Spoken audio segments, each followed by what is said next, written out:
truc. Bonsoir à toutes.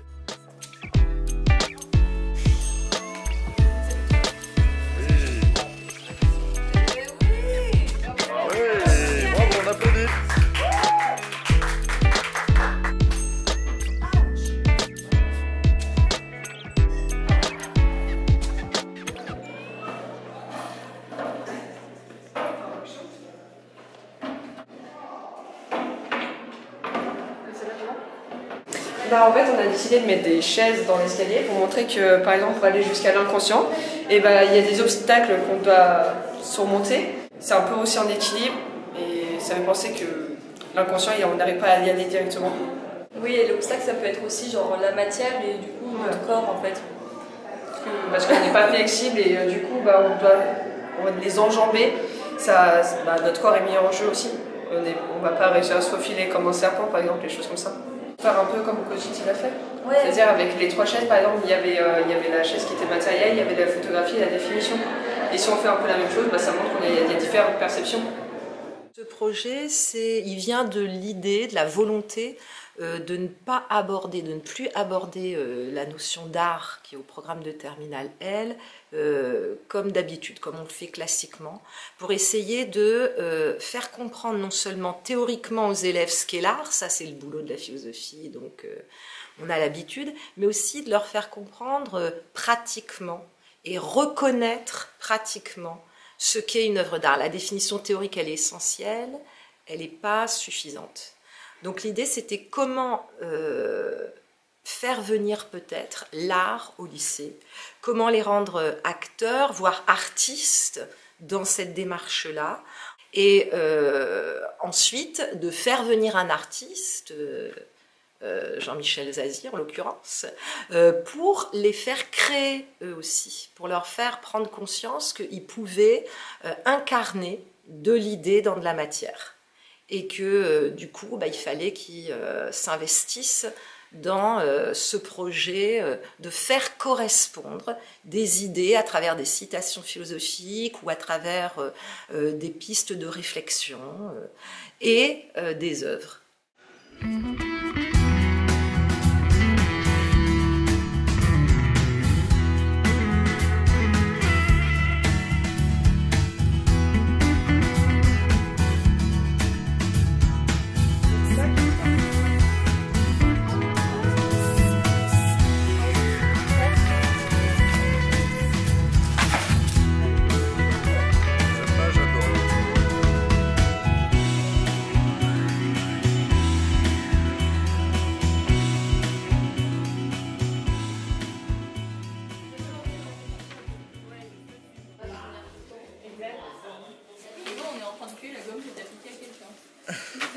C'est ma gomme. Ah non, c'est pas la mienne. Je détourne une œuvre de la religieuse de la Vierge Marie qui s'appelle Notre-Dame des 7 douleurs, qui représente la Vierge Marie avec un couteau dans le cœur après qu'elle ait vu son fils crucifié. Et je pensais que ça allait bien avec la citation de L'étranger d'Albert Camus, quand il parle qu'il a perdu sa mère.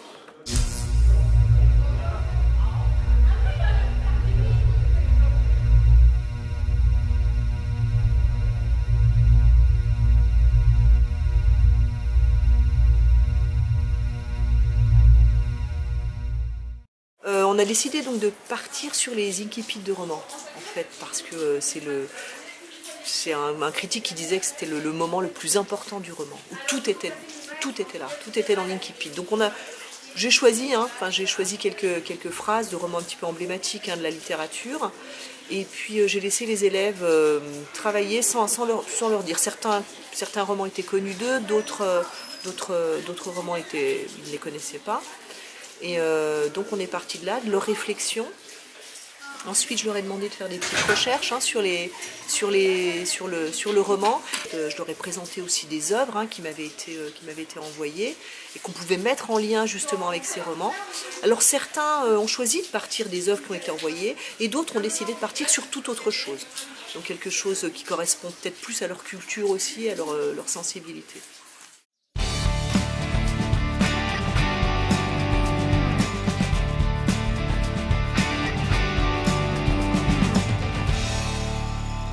On va superposer donc deux feuilles avec sur la première un fond blanc avec des jolies taches de couleur claire. C'est de Anna Karenine. Toutes les familles heureuses se ressemblent, mais chaque famille malheureuse l'est à sa façon. Et donc la première, ça représentera donc les familles heureuses avec donc un fond blanc, donc la pureté, enfin pas la pureté, mais la joie avec des couleurs claires pour montrer que c'est beau. Et derrière, la deuxième feuille qui représente du coup les familles malheureuses avec des couleurs, un fond noir avec des couleurs vives pour montrer que c'est fort et que c'est violent. Il n'y a pas tant de monde que ça qui sait que cramoisi c'est une couleur.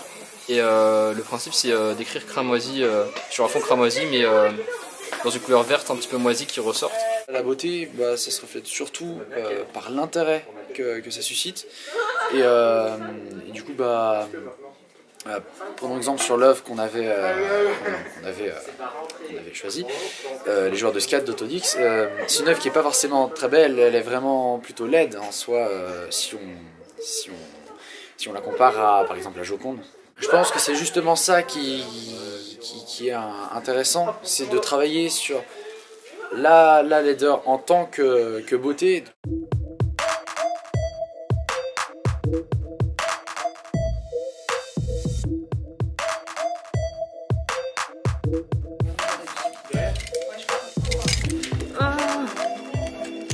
Alors là on fait le cri, on va découper pour avoir en pochoir comme là-bas. Et on va le bomber avec des bombes de peinture. Et après on va prendre des gens en photo qui reproduisent le cri. Et on va les coller à l'intérieur. Donc pour faire une sorte de mise en abîme, je sais pas si je peux dire ça comme ça, avec le cri, la tête du cri réel et nous des photos de gens qui imitent le cri. Et en dessous, on va mettre une citation, le silence ne dit-il rien. Voilà.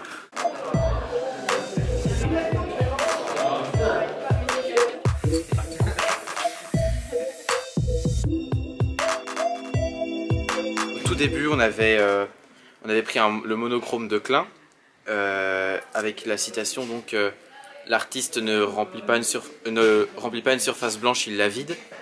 Et donc là, pour le deuxième projet, on a décidé de prendre donc deux toiles de 1,50 m sur 1 m, une toile avec un fond bleu qu'on va y mettre de la peinture blanche au milieu comme si elle incrustait le tableau, comme si elle le remplissait petit à petit. Et un même tableau donc avec un fond blanc et un bleu qui à l'inverse va pareil qui va incruster le tableau blanc. Figuratif, la première chose qu'on voit c'est ce qui est dessiné, et alors que quand on voit de l'abstrait on voit tout de suite le sens profond de l'œuvre, et il faut quand même y réfléchir parce que c'est pas tout simple et ça se fait pas en 2 secondes, mais c'est plus facile de nous faire notre propre point de vue et notre propre avis quand c'est abstrait que quand c'est figuratif.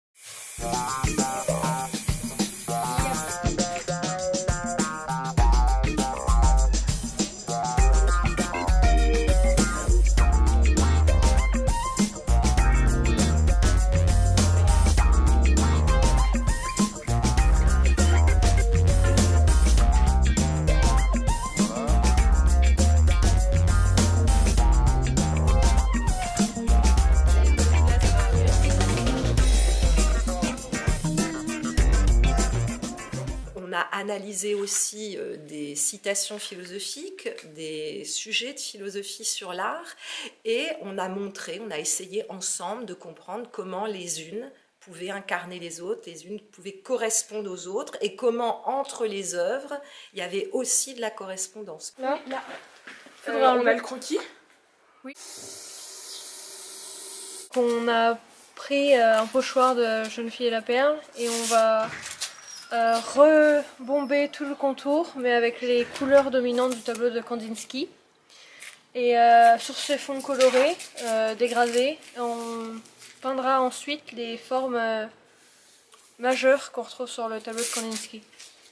Dans le tableau de Kandinsky, on a vu un visage, la forme d'un visage.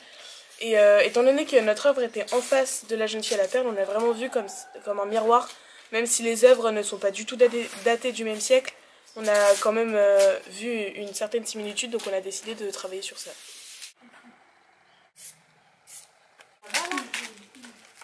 Oh, putain, c'est trop beau. Ça vous plaît? Ouais, c'est super beau.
On est en train de déchirer notre voile en fait qui va venir recouvrir notre œuvre. Parce qu'en fait en cachant ce qui se voit le plus, c'est ce qui se voit le moins qui ressort en fait. Le spectateur va voir les endroits qui sont percés. Donc il va avoir une première impression sur ce qu'il va voir. Et ensuite, il va voir ce qu'il y a dessous, donc là ce qui va passer par transparence. Et là il va comprendre toute l'œuvre en fait.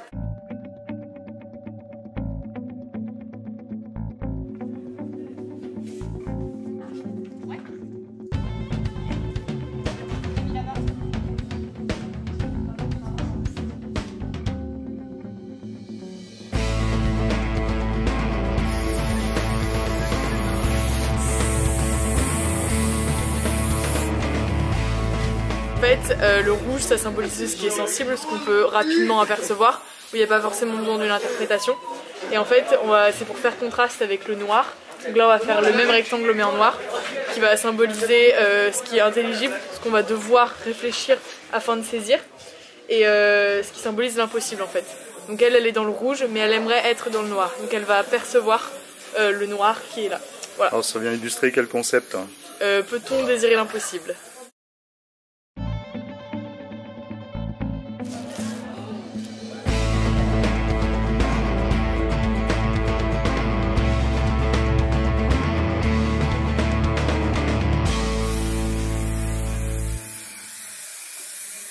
On prépare un fond noir parce qu'on va faire la représentation en photographie de l'œuvre Vanitas de Todix. Et donc du coup, on est en train de préparer le fond noir pour un côté assez obscur pour faire ressortir le crâne. Et du coup, face au crâne, on aura la représentation d'une personne face à son âme.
Et moi, c'est l'enthousiasme qui me fait plaisir et que je trouve vraiment très, très chouette. Je suis épatée par le rendu.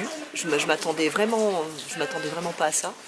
Et c'est vraiment, ce sont de véritables œuvres et bien en lien. Ça rend vraiment, ça rend vraiment bien. Les choses se sont décantées et il y a ce rendu que je trouve extraordinaire.